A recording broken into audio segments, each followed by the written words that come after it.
If you're a part of it, you'll put it up. We put these up.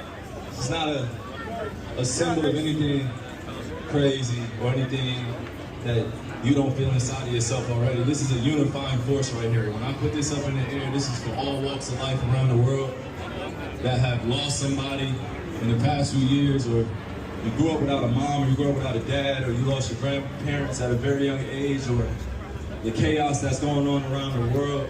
You've lost somebody to that war. I know what that feels like, so when I put...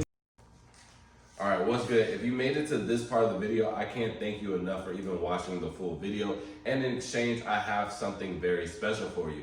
Now, if you remember in the beginning of the video, I said ignorance is bliss. Now, if you watched my videos before, or this is your first time, I usually wear this shirt or jacket in all of my videos. Now, this is one of the designs, and it says ignorance is bliss. And I even have it in a black colorway. And there's actually a really specific reason why I did it these two different colors, which I plan on making a video in the future. But until then, I want you guys to be the first to be able to have this exclusive merch.